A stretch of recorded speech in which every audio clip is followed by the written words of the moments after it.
Cricket உலகத்துல எத்தனையோ elegant batsman இருக்கலாம். ஆனா ஒரு பந்து வீச்சாளரோட தன்னம்பிக்கையை ஒரே ஒரு சிக்ஸர்ல உடைக்கிற சக்தி நம்ம ரோஹித் சர்மாவுக்கு மட்டும்தான். ஒரு நாள் போட்டியில 3 டபுள் செஞ்சுரி. யோசிச்சு பாருங்க, ஒரு டபுள் செஞ்சுரி அடிக்கவே உலகத்துல வாய்ந்த பேட்ஸ்மேன்லாம் கஷ்டப்படுறப்போ அசால்ட்டா 3 தடவை அடிச்ச ஒரே மனுஷன்.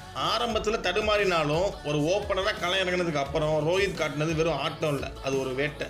அவர் 40 ரன்ல அவுட் ஆனாலும் அந்த 40 ரன் தான் இந்தியாவோட வெற்றிக்கு அஸ்திவாரமா இருக்கும். வெறும் கிரிக்கெட் வீரரா மட்டும் இல்லாம இன்னைக்கு பாரத அரசாங்கத்தோட உயரிய விருதான பத்மஸ்ரீ விருது வாங்கின ஒரு சில பிளேயர்கள்ல இவரும் ஒருத்தர். ஒரு காலத்துல காசு இல்லாம கிரிக்கெட் கிட் வாங்க கஷ்டப்பட்ட பையன் இன்னைக்கு இந்தியாவோட கௌரவமா நிக்கிறாரு. ஆனா 2023 2024 அப்புறம் நாம பார்த்த ரோஹித் வேற. தனக்காக ஆடாம டீமுக்காக பவர் பிளேல அதிரடியா ஆடி அவுட் ஆகிற அந்த செல்ஃப்லெஸ் குணம் அதுதான் அவரை ஒரு சிறந்த தலைவனா மாத்துச்சு. 2024 ஒரு வேர்ல்டு கப், 2025 ஒரு சாம்பியன்ஸ் டிராபி. கேப்டனா அவர் செஞ்ச இந்த பேக் டு பேக் மேஜிக் வேற யாராலையும் பண்ண முடியாது. பர்சனல் ரெக்கார்ட்ஸை விட நாட்டோட வெற்றி தான் முக்கியம் நினைச்ச அந்த குணம் தான் அவர் ஒரு ட்ரூ லீடரா மாத்துச்சு.